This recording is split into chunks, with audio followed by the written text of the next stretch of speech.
नमस्कार दोस्तों, आज फिर से हमारे YouTube चैनल पर आपका स्वागत है। आज हम आपके लिए एक ऐसी ट्रू स्टोरी लेकर आए हैं जिसमें माँ की ममता को देखकर आप रोने लगोगे।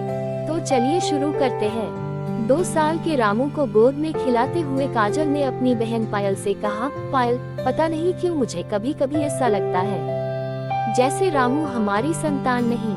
पगला गई हो क्या दीदी, यह क्या कह रही हो? रामू आपकी संतान नहीं तो क्या बाजार से खरीदा है जीजू ने? कहकर 16 साल की पायल जोर जोर से हंसने लगी, मगर काजल के चेहरे की शिकन कम नहीं हुई। रामू के चेहरे को गौर से देखती हुई बोली, जरा इसकी आंखें देख, तेरे जीजू से मिलती है न मुझसे। आंखें क्यों, पूरा चेहरा ही हमारे घर में किसी से नहीं मिलता। मगर दीदी, बच्चे का चेहरा माँ बाप जैसा ही हो यह जरूरी तो नहीं। कई बार किसी दूर के रिश्तेदार या फिर जिसे आपने प्रेगनेंसी के दौरान ज्यादा देखा हो उससे भी मिल सकता है। वैसे यह अभी बहुत छोटा है, बड़ा होगा तो अपने पापा जैसा ही दिखेगा। बाकी सब कुछ छोड़, इसका रंग देख। मैं गोरी, मेरी बेटी निशा गोरी, मगर यह सावला। तेरे जीजू भी तो गोरे ही है न?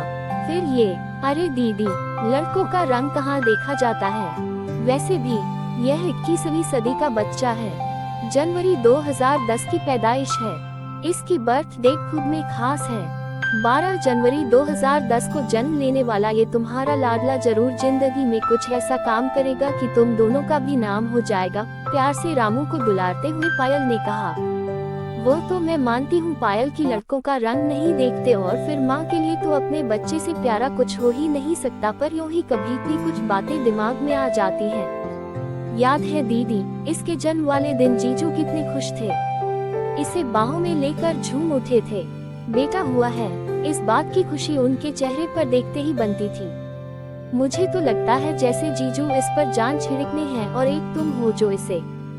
देख पायल, जान तो मैं भी छिड़कती हूँ, पर कभी कभी संदेह सा होता है। मैं तो बच्चे को जन्म देकर बेहोश हो गई थी, बाद में तेरे जीजू ने ही इसे मेरी बाहों में डाला था। तभी दरवाजे पर दस्तक हुई। पायल ने दरवाजा खोला तो सामने अपने जीजा रमेश को देखकर मुस्कुरा उठी। रमेश की आवाज सुनते ही नन्हा रामू माँ की गोद से छिटक कर बाहर भागा और बाप की बाहों में झूल गया। रमेश ने तुरंत अपने साथ लाया हुआ चॉकलेट उसके नन्हे हाथों में थमा दिया। पायल मुस्कुराते हुए बोली, यह है बाप बेटे का मिलन। दीदी, देख लो अपनी आंखों से तुम्हारा रामू अपने बापू से कितना प्यार करता है। काजल ने एक ठंडी आह भरी और पुराने ख्यालों में खो गई। उसे याद आ रहा था वह दिन जब निशा पैदा हुई थी। घर भर में एक अनकही सी उदासी पसर गई थी। सास ने बुरा सा मुंह बना लिया था, उस पर रमेश भी खुश नहीं थे। बच्ची को गोद में उठाकर चूमा भी नहीं, बस दूर से ही देखकर चले गए थे। काजल मानती है कि घर में सब लड़के की बात जोह रहे थे, मगर इसका मतलब ये तो नहीं कि बेटी को प्यार ही न करें, उसके साथ सौतेला व्यवहार किया जाए। आज निशा 4 साल की हो गई है, पर मजाल है कि कभी रमेश उसके लिए चॉकलेट लेकर आए हों। बेटी के पीछे ऐसा भी क्या पागलपन कि बेटी को बिल्कुल ही इग्नोर कर दिया जाए। वक्त यूं ही गुजरता रहा। काजल को 2 बेटियां और हुई। हर बार सास और पति का मुरझाया चेहरा उसे अंदर तक तोड़ देता। रामू दादी और पापा की आंखों का तारा था। वह अब स्कूल जाने लगा था और जिद्दी भी हो गया था। स्कूल से उसकी बदमाशियों की शिकायतें अक्सर आने लगी थी। काजल अक्सर सोचती कि उसका बेटा तीनों बेटियों से कितना अलग है। कभी भी मन में शक गहराता कि क्या वाकई वह उसका बेटा है। फिर मन को समझा लेती कि हो न हो ये सब उसे मिलने वाले हद से ज्यादा प्यार दुलार का नतीजा हो। रमेश इन शिकायतों के प्रति आंख मूंद लेता। काजल कुछ कहती तो हंस कर कहता, काजल जरा सोचो, हमारा एक ही बेटा है, इसे ही अपना सारा प्यार दुलार देना है। आखिर बुढ़ापे में यही तो हमारे काम आएगा। ऐसा क्यों कह रहे हो? तुम्हें ऐसा क्यों लगता है कि बेटियां काम नहीं आएंगी? क्यों काजल, क्या तुम कभी अपनी माँ के काम आ सकी? तुम तो इतनी दूर हो मायके से, बताओ कैसे काम आओगी? इसी तरह हमारी बच्चियां भी कल को ब्याह कर बहुत दूर चली जाएंगी। जमाने की रीत है ये, फिर हम चाहेंगे तो भी उन्हें अपने पास नहीं बुला सकेंगे। हमारे लिए अपना रामू ही खड़ा होगा। रमेश की बात सुनकर काजल का दिल रो पड़ा। सचमुच वह अपनी माँ के लिए कुछ भी नहीं कर पाई थी। उसकी माँ का पैर टूट गया था। वह महीनों बिस्तर पर पड़ी रही, मगर सास ने उसे बच्चों को छोड़कर जाने की अनुमति नहीं दी। वैसे भी तब रामू कुल 4 महीने का था। वह चाह कर भी नहीं जा सकी। रमेश भले ही कड़वा बोल रहा था, मगर कहीं न कहीं यही सच था। समाज ने बेटियों के पैरों में बेड़ियां जो डाल रखी हैं। काजल अक्सर रामू को पढ़ाते हुए सोचती कि वह अपनी बेटियों को भी खूब पढ़ाएगी। बड़ी बेटी को रमेश ने 8वीं के बाद घर पर बैठा लिया था और उसके लिए लड़के की तलाश शुरू कर दी थी, मगर दोनों छोटी बेटियों को आगे पढ़ाने के लिए काजल अड़ गई। वक्त गुजरता गया।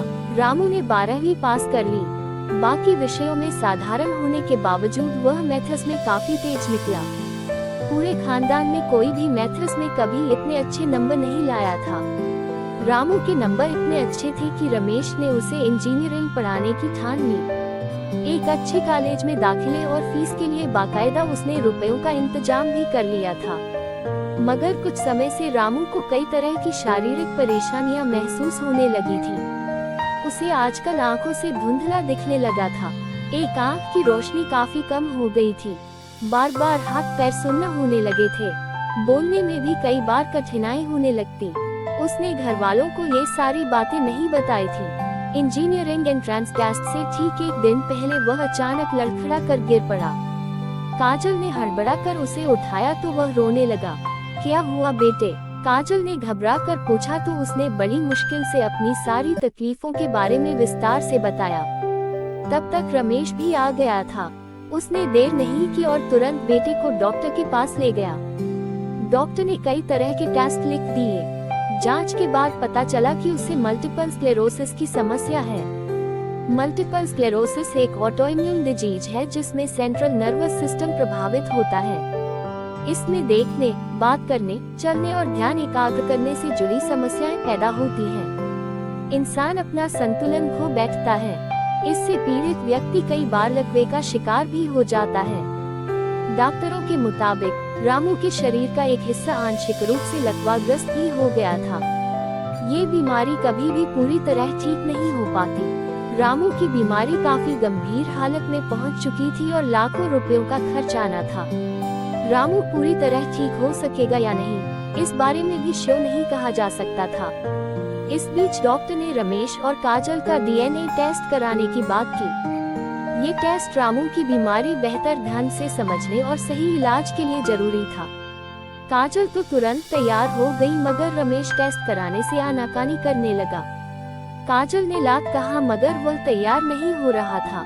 बाद में जब डॉक्टर ने इस टेस्ट की आवश्यकता बताते हुए रमेश को समझाया तो वह हार कर टेस्ट कराने को तैयार हो गया। जब टेस्ट की रिपोर्ट आई तो सब दंग रह गए।